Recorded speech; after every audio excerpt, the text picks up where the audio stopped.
Hello everyone.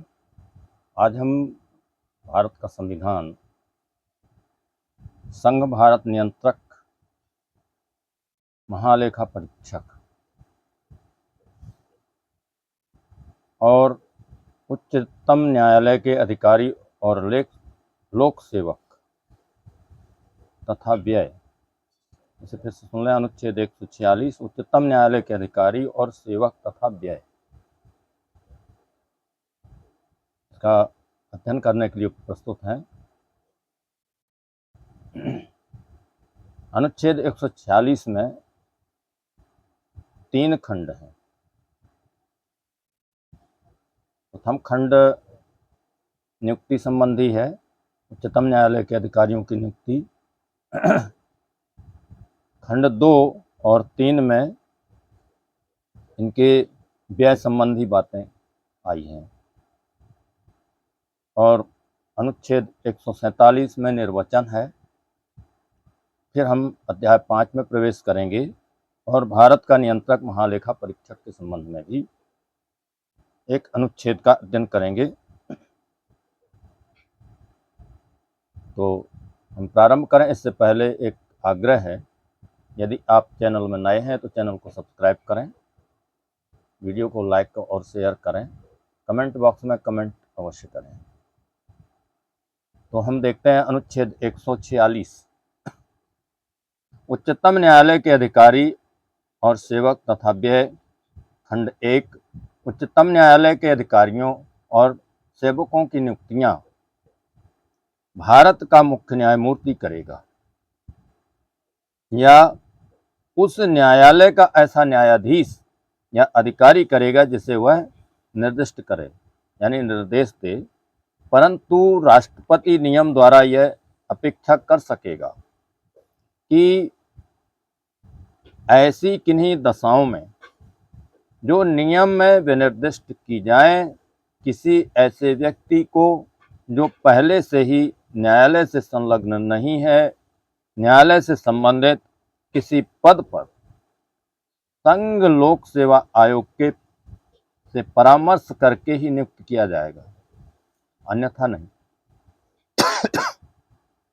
खंड 2 की व्यवस्था है, संसद द्वारा बनाई गई विधि के उपबंधों के अधीन रहते हुए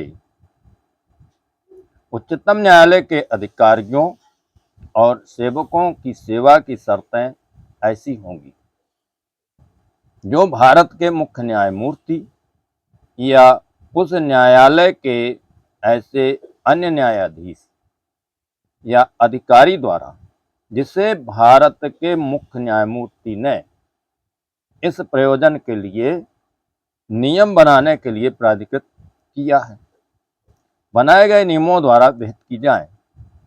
परंतु इस खंड के अधीन बनाए गए नियमों के लिए जहां तक वे वेतनों, भत्तों, छुट्टी या पेंशनों से संबंधित है, राष्ट्रपति के अनुमोदन की अपेक्षा होगी, राष्ट्रपति का अनुमोदन चाहिए होगा।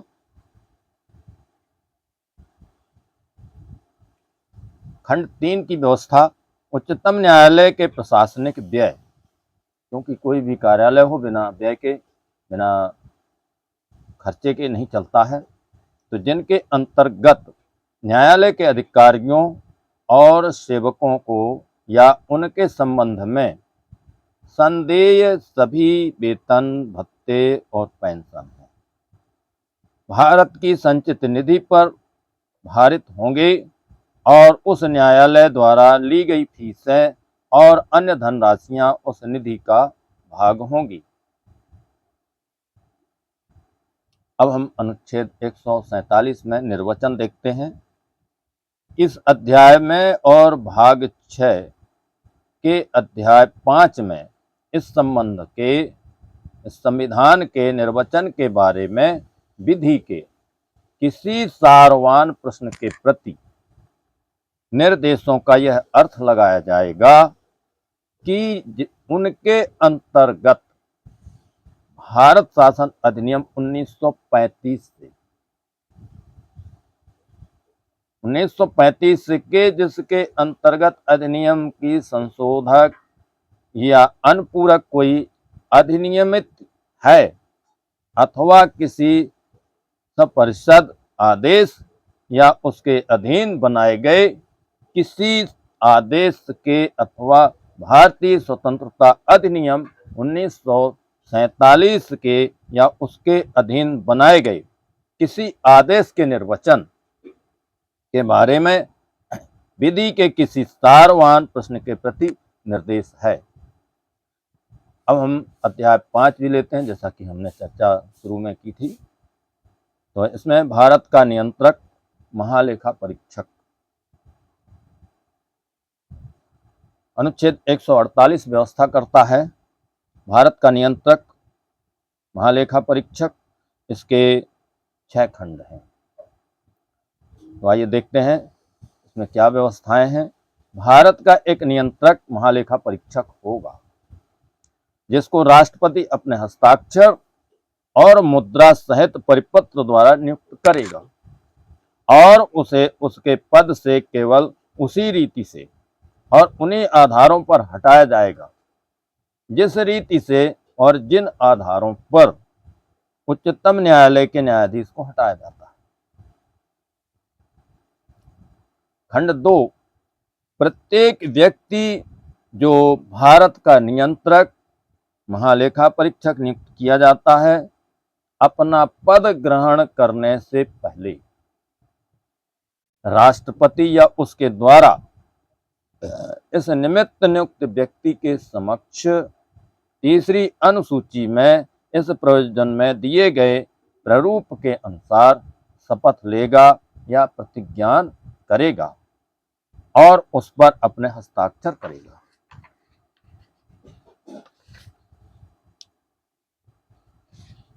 खंड 3, इसमें नियंत्रक महालेखा परीक्षक का वेतन और सेवा की अन्य शर्तें ऐसी होंगी जो संसद विधि द्वारा अवधारित करे और जब तक वे इस प्रकार अवधारित नहीं की जाती तब तक ऐसी होंगी जो दूसरी अनुसूची से विनिर्दिष्ट है। परंतु नियंत्रक महालेखा परीक्षक के वेतन में और अनुपस्थिति, छुट्टी, पेंशन या निवृत्ति की आयु के संबंध में उसके अधिकारों में उसकी नियुक्ति के पश्चात उसके लिए अलाभकारी परिवर्तन नहीं किया जाएगा। खंड 4, नियंत्रक महालेखा परीक्षक से संबंधित है।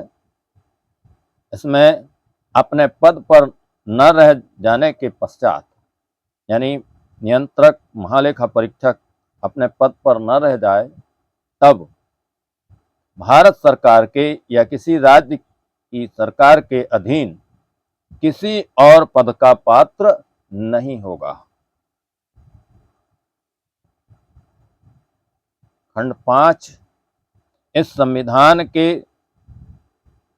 और संसद द्वारा बनाई गई किसी विधि के उपबंधों के अधीन रहते हुए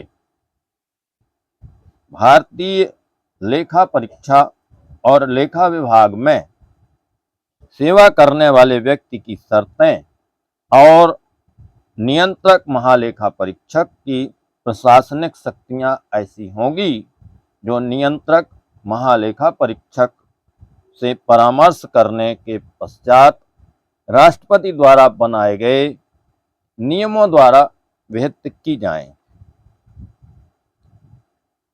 खंड 6, नियंत्रक महालेखा परीक्षक के कार्यालय के प्रशासनिक व्यय जिनके अंतर्गत उस कार्यालय में सेवा करने वाले व्यक्तियों को या उनके संबंध में संदेह सभी वेतन, भत्ते और पेंशन है भारत की संचित निधि पर भारित होंगे।